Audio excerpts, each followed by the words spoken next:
Shalom, Yasharala. This your brother Dawada, coming back at you with this here truth again. First and foremost, I want to give all praise, honor, and glory to Yahweh, Bahashim, Yahweh Shai, Bahashim, Rakach Wadash.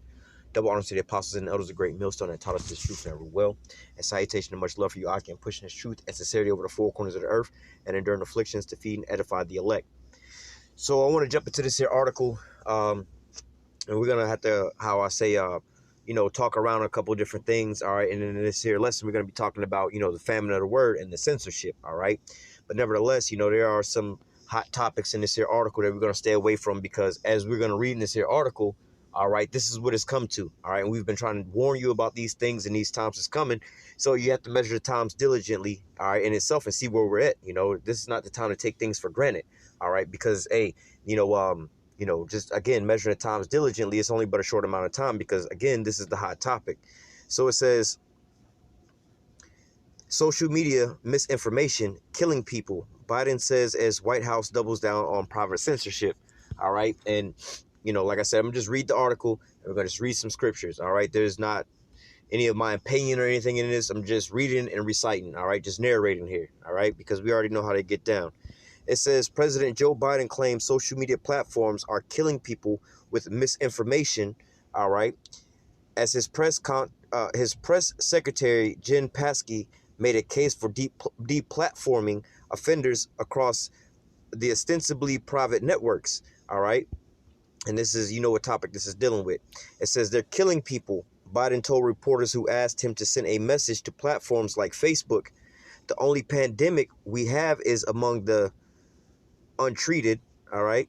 The untreated. They're killing people, he shouted over a noise of a helicopter outside the White House on Friday. All right. It says on Thursday, U.S. Surgeon General Vivek Murthy issued an advisory against the health misinformation, calling it an imminent and insidious threat to our nation's health. He defined it as information that is false, inaccurate, or misleading according to the best available evidence, and claims 67% of untreated Americans have heard at least one myth about. You can read. All right. It says at the same press conference, Psaki admitted the government was flagging problematic posts for Facebook, causing a stir amongst civil libertarians, insisting that it was only ostensibly private companies doing the censorship and not the federal government. All right. In which, they're partners with one another. It says, thereby trying to dodge the thorny issue of the First Amendment. Psaki then doubled down on Friday, saying that the platform should coordinate their rules and terms of services so that a person shouldn't be banned from one platform and not others for providing misinformation out there. All right. We could also speak about, how they spread lies on the news and things like that, Remember about the weapons of mass destruction that they lied to the whole population of America about and drafted your sons and your daughters to go over there and fight for this here war? Was that not misinformation? Was that not physically killing people? All right. But hey, can't say nothing to these. We're going to keep reading here. It says her announcement raised more than a few eyebrows across the political spectrum. Journalist Glenn Greenwald responsible for publishing the NSA whistleblower Edward Snowden's revelations in 2013, called the entire line of the White House thinking pernicious. Psaki was ensuing decrees on who should and shouldn't be allowed to use social media, then smugly scoffing at the notion that this should concern anyone on the ground that we're going to die. We're going to die if we don't submit to the White House orders, Greenwald added, summarizing her exchange with Fox News' Peter Dorsey. In a video making rounds on social media, Psaki tells Dorsey that everyone, including journalists, ought to be more concerned about the number of people who are dying around the country due to misinformation rather than any big brother-like behavior by the government. When he argued the opposite, she replied, "That feels unlikely to me." All right. So out of one side of their mouth, they're talking about people lying and spreading misinformation, but then in the same breath, they doing the same exact thing on a big social platform, right? We don't take anything down. Facebook makes decisions, she insisted. Asked politely by Peter Wigman of Real Clear Politics to explain how often and how long the White House has been flagging misinformation and if she could define it, Psaki responded with generalizations and claimed that all this information is publicly available on social networks. Paskey remarks amounted to an admission that the government is coordinated with private corporations to ban people from social media. Podcast host Jack Murphy pointed out, calling it literal fascism before our eyes. The ACLU was conspicuously silent about this threat to freedom of expression, Greenwald noted, and was instead tweeting about transgender issues. Meanwhile, a UK-based nonprofit Center for Countering Digital Hate claimed that the White House relied on their research in identifying the people producing alleged misinformation and promoted their CEO, Erman Ahmed, TV's appearance in which he spoke about online super spreaders. The CDDH drew attention in June 2020 when NBC, one of the big three broadcast television networks in the U.S., cited their research in a story trying to pressure Google into demonetizing the blog Zero Hedge and the conservative-leaning online magazine Federalist. All right, so as we just read through this here article, you can understand what they're saying, and this is for the elect. We're only putting this here up for the elect. All right, so this is not one of those like websites or video channels where you talk about things and we give our opinions about stuff. So, like I said, this is only for the elect. All right, now the elect understands the times that we in. All right, this is not your first video. It's not your first time hearing anything like this. It's not your first time seeing these things happening. All right, we just wanted to go into the fact that matter of fact, let me go ahead and let me read these precepts real quick. And okay, Habakkuk. All right. Now, and it's funny because of the fact of, as long as I've been on YouTube, putting up videos and things like that, going way back when, we were able to say a lot of different things. We used to just, speak how we normally would speak. And then there came a time where, before this global situation happened, all right, they just started massively hitting us down for so-called quote unquote hate speech and things like that, and it was obvious what was going on because we could just go into the history of what happened to us about us going into slavery and things like that. And they would deem that as hate speech. I'm like, wait. We just going into the history about what the things that happened to us. Now y'all calling us, or saying that we're spreading hate speech.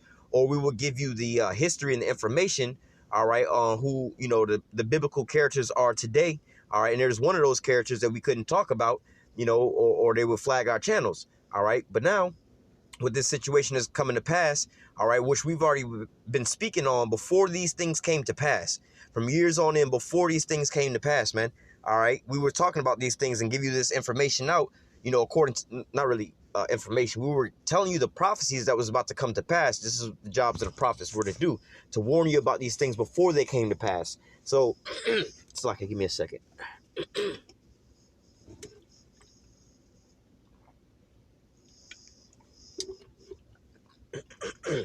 So, the prophets, they prophesy, they say beforehand, before things come to pass.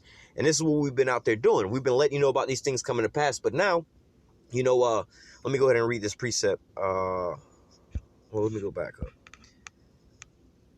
Habakkuk 2 and 2 says, and Yahweh answered me and said, write the vision and make it plain upon tables that he may run that readeth it.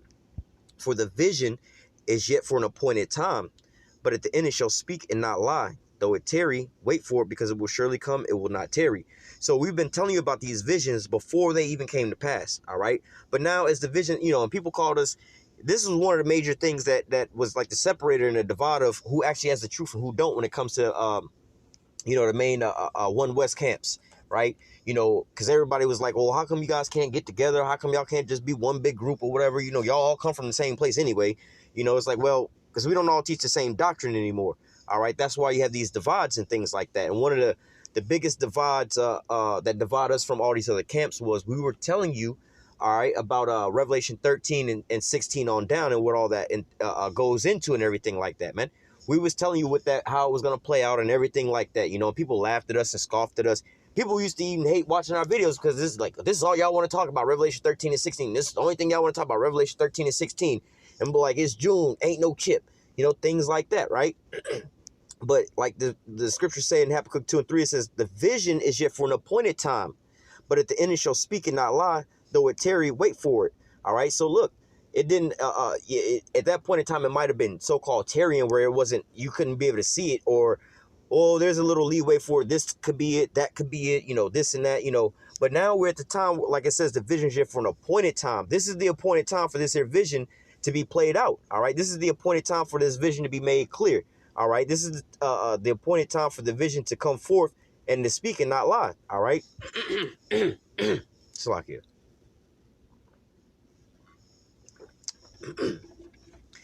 So nevertheless, it says, though it tarry, wait for it, because it will surely come, it will not tarry.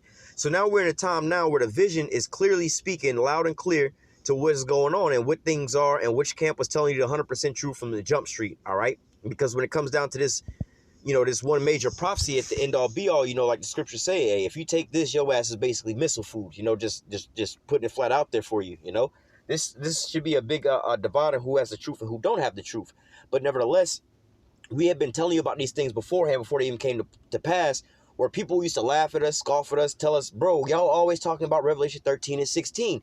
Y'all just keep going on and on and on and on about it. But now, you know, you seen, what was it, 2019 maybe?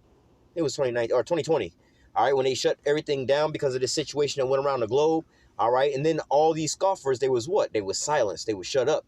All right, now it was so much of that vibration being pushed out there that people on the mainstream media, you know, you had your so-called conspiracy theorist type people, or these people that have their opinions about things, started speaking about these things. They even started speaking about these things in church and everything like that. All right. So ultimately, you know, like the scriptures say, the vision started speaking at the end. It was not going to lie. All right. It was going to be plain as day, clear as day. All right. But nevertheless, you know, this also goes into another vision, man. All right. As we're reading in this here article about what? The famine of the word, man. All right. And so you see how one ties into the other. So now as Revelation 13 and 16 on down is coming to pass, is being made manifest, is being made clear. All right. Was there another precept I was going to grab before? Let's lock it. It's all good. We'll just go ahead and grab this real quick. All right. So like we were just reading about that, the vision was for an appointed time. All right. And which led into what? Revelation 13 and 16 being set up. All right.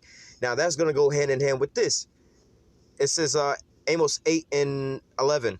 Behold, the days come, saith Yahweh power, that I will send a famine in the land. All right. Now, famine is a shortage of bread and food, you know, like we have going on here in America right now. You know, the food prices and everything is going up and everything like that, you know. And what does food do to the human body? You know, just like a baby, the baby got to eat. All right. This is nourishing the baby, giving the baby life and everything like that. All right. This is what it needs to have to sustain itself. Right. So it says, Amos 8 and 11, behold, the days come, saith Yahweh power, that I will send a famine in the land.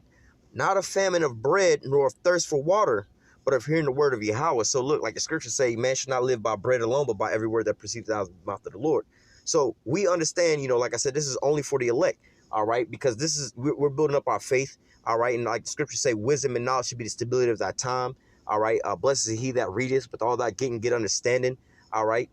Seek out wisdom, all right? So this is life. And this is nourishing, and this is food to build you up and everything like that. All right, this is the word itself. All right, this is how we're being fed day in and day out. That's like what Yahweh said to Peter. Hey, if you love me, feed my sheep, man.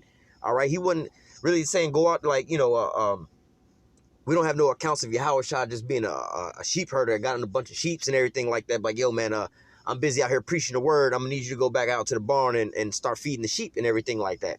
All right, what was he talking about? He was talking about the people that would, basically the elect, all right? The ones that would be listening in, like you, Akim, that's watching the videos and learning and getting built up, all right? That's basically exactly what he was telling him to do. So this is what the so-called bread in the water is in this sense, all right? It's talking about the word, all right? It's like I say here, let me read it again, Amos 8 and 11. Behold, the days come, saith Yahweh power, that I will send a famine in the land, not a famine of bread, nor of thirst for water, but of hearing the word of Yahweh, all right? And so as you see in the article that we're reading, all right, we see what they're pushing for, all right? They're pushing for you to stop being able to be fed, all right? They're calling it misinformation. They're calling your food poisonous, all right? They're saying your food is what's killing you. You guys got to stop drinking water. You got to stop eating fruits and vegetables because that's poison. It's killing you. It's killing you, all right? But, you know, you looking at us versus looking at them like, well, we fit, we energetic. We got all, you know, all of our vitamins and nutrients and everything that we need. Whereas you guys over there is famished, you know, you all breaking down and, you know, just eating a bunch of poison all day long, you know, your whole body is breaking down. All right. So just based off of the observation, who do we really want to listen to? You want to listen to the people that look fully nourished, fully fed. all right, not lacking? Or do you want to listen to the people that's out there look like they starving and malnutritious? All right, and I'm using the same metaphor that they were using here about eating, all right, about the food and the bread. And like I just gave you, hey, food and bread, that's your nourishment and things. But the scriptures say it's not going to be a famine of food and water, all right? It's going to be a famine of hearing the word. So the same thing that we're, to apply that same analogy, all right, who do you want to listen to? Like the scriptures say, the wisdom and knowledge should be the stability of that time, all right? What wisdom and knowledge? The wisdom and knowledge of thy enemy, or the wisdom and knowledge of Yahweh Shai, all right? Verse 11, behold, the days come, saith Yahweh power, that I will send a famine in the land, not a famine of bread, nor of thirst for water, but of hearing the word of Yahweh. And they shall wander from sea to sea, and from north even to the east, and they shall run to and fro to seek the word of Yahweh, and shall not find it. And that day shall the fair virgins and young men faint for thirst. All right, so basically these people are going to be running around out here famished, all right, looking for food, looking for, and again, we're not talking about literal food here, all right? They're going to be looking for this here truth. All right, they're not going to be able to find it because, like we read in the article, they're trying to push for, not only banning you on one platform, but all the platforms across the board. And we understand how, they flag our videos for certain things and strike down our channels for certain things. All right, and then, we make different pages and then they go and get those too. All right, but ultimately, we understand that this is also a part of, the Most High's plan as far as bringing in the famine of the word, because, that's also a sign of the elect being sealed. All right. There was enough food going out. Everybody got them a plate. They got enough. We can go ahead and shut the kitchen down now, man.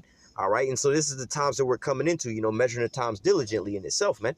All right. We seeing these signs come to pass. So we know that the end is right at the door, man. All right. I just had a precept coming to mind. Salakia. Well, let me grab this real quick. And Lord's will, I'll be able to come back to it. 2nd Ezra 5 and 9. It says, and salt water shall be found. It says, salt water shall be found in the sweet, and all friends shall destroy one another, and then shall wit hide itself, and understanding withdraw itself into a secret chamber. All right. So ultimately, like the scripture said about the famine of the word, once the famine of the word come to pass, people going to be out there trying to find information, trying to figure out what to do. All right. And the only people that's going to be out there with the information that's still going to be able to be us, quote unquote, a talking head are those that are following after the agenda. Oh, I got that other precept that is going after that agenda that's being pushed forward by these people. All right. What was I grabbing? Isaiah, was it 30? Yeah, Isaiah 30 and 1, it says, woe to the rebellious children, saith Yahweh, that take counsel, but not of me, and that cover with the covering, but not of my spirit. So, again, going back into who you want to be listening to in these end days. Do you want to be listening to Yahweh shot through the mouths of his prophets that's revealing the truth unto you? All right. Or do you want to take counsel from those that took you into captivity and that's oppressing you, that's, known to be the deceiver on the planet Earth? All right. That's been deceiving the whole planet Earth into all these things, man. All right. That walk to go down to Egypt and have not asked in my mouth to strengthen themselves in the strength of Pharaoh and to trust in the shadow of Egypt. All right, because this is what our people do to the T, man. They got to go and turn on the news. Oh, well, we got to go do this because the news say so. We got to go do that because the news say so. I remember not so long ago we had I think it was the Colonial Pipeline that got, I guess, hacked or something like that. So it was a hiccup in the shipment of gas and everything like that. When you do a little bit of research, over here in Florida, we wasn't going to be affected by that because that's not where we were getting our gas from. But lo and behold, because it was being spread out and people, most of these Floridians was taking counsel from Egypt. They listened to the news and just hearing the story, not really going into much. They ran out to the damn gas stations and caused their own gas shortage. They're like, well, y'all wasn't running out of gas, but because everybody want to go out there, fill up all their cars, their boats, their lawnmowers, their goat carts, four-wheelers, and everything else like that. This caused your own gas shortage. Y'all didn't even have a gas shortage at all. But see, y'all, y'all don't have real wisdom. You taking counsel from these damn people that may have, just given you a stimulus check. All right, then raised up gas prices or said it was a gas shortage and then raised them up even more. Took all that money back and, they caught you, two birds in one stone. We look like we are doing something nice for you in one sense, but then we turned it up on you in another sense. And, the little gift that we gave you to destroy your mind. All right. We got that gift back. So we really didn't even give you anything, man. All right. Verse 3, therefore shall the strength of Pharaoh be your shame, and the trust of the shadow of Egypt your confusion. All right. And so, not speaking on too much about this, but, you have some people that took counsel, took this here counsel that they was getting. It was like, yo, Do this and you'll be 100% safe. And now you see it on the news, right? The same news that was out here propagating these things to you, telling you about stories of people who took their advice, took their precautions, and followed their directions and did everything that they was supposed to be doing according to them, all right, to be safe. And guess what? They was found not safe, all right, because when troubles came, they wound up being troubled by those troubles, all right? Whereas, hey, you have the men of the Lord that's how you say grounded in faith, trusting on the Most High, man. We still straight throughout everything, man. All right, yeah, we catch hell here and there, but when it comes time for this mass judgment that's going out, whether it be, the blizzard that happened out there in Texas, all right, the lockdowns where there was a shortage of food and everything like that, the essentials and things like that, we was we was taken care of, people were losing their jobs and everything in homes and stuff like that, man. The men of the Lord, we was straight the whole way through, all right.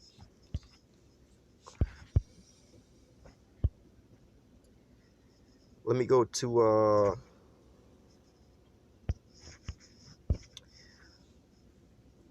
Sirach chapter 12 and verse 10. It says, never trust thy enemy, for like as iron rusteth, so is his wickedness. All right, so you can't trust your enemy, the people who came over here with bad intentions or brought you over here with bad intentions, man. All right, they didn't set you up. It's like the police come and they set you up. They pull you over, and your car is clean as a whistle. In fact, you just bought your car from the dealership, and that car just got shipped straight from the manufacturer. Like the bolts is still kind of warm from them putting the shit together. You just bought the car. Ain't nobody ever been in the car. You get pulled over as soon as your first tire cross the line coming out the car dealership. They pull you over. The police want to search your car, looking for drugs. They plant some drugs on you. Oh, we found some cocaine in your car, whatever, whatnot. Why don't you just tell us this, and that, and you can trust us. You can trust us. And then Jake want to go over there and start trusting them and talking about whatever and admitting certain things like, well, you said this and you said that. And I'm like, oh, wait a minute. I know for a fact that I just bought this car. I ain't got nothing in the car. You know what I'm saying? Like, the car's still getting the paperwork done, and all of a sudden y'all found some drugs in my car. Y'all done planted those drugs in my car. I'm not going to sit here and trust you to help me get out of the situation that you put me in. You the one created this whole situation for me. So why would I trust you to get me out of this situation, man? All right. It says, though he humble himself and go crouching, like I just said, man, the police came and planted some drugs in your car. All right. And then you know for a fact that you ain't had no drugs in your car, but then you're going to look for him to get you out of, hey, you could trust me, man. No, man. Though he humble himself and go crouching, yet take good heed and be aware of him, and thou shalt be unto him as if thou hast wiped a looking glass, and thou shalt know that his rust have not been altogether wiped away. So like the analogy I just gave you, man. The cops pull you over, plant some drugs in your car. Oh, look, we done found this here, whoop-de-whoop, and so on and so forth. Now all of a sudden, they're like, look, you can trust us. We just need you to just confess, say it was yours. Just say it was this or it was that. So like, give me 1 second. Constantly getting back to it, you trying to trust this guy is like trying to get you back out of this situation. Like, yo, you created these conditions for me, man. So how can I trust you to get me up out of these things? All right. It says, going back, though he humble himself and go crouching, yet take good heed and beware of him, and thou shalt be unto him as if thou hast wiped a looking glass, and thou shalt know that his rust have have not been altogether wiped away. So, after he done bust your ass and you start confessing some things that you wasn't even a part of and everything like that, you're like, aha, we got you. We're gonna take you to court and everything. I'm like, damn, man, why did I trust him? I already knew he set me up with but this is what our people are out here doing, man. All right. But nevertheless, hey, take heed to measuring the times diligently, man. You see the article, you see what they're pushing for. All right. And you already know how these things, how they basically get down. That, like I said, they flag our videos and shut down our pages for little stupid things. They talk about this and that or hate speech and this. But then you can go over there and you can say, all these Edomites talking about how they hate niggers and things like that. And they leave that stuff up, man. All right. But nevertheless, I'm going to go ahead and close out with that. Lord willing, this here lesson was edifying unto the elect. Until next time, I say, call halal, Yahweh, Shem, Yahushua, Bahashim, Rakakwadash, double honors to the apostles and elders of great millstone and taught us his truth, never will. And salutation and much love for you, I can pushing his truth and sincerity over the four corners of the earth and enduring afflictions to feed and edify the elect. Till next time, I say, stay strong. Shalom.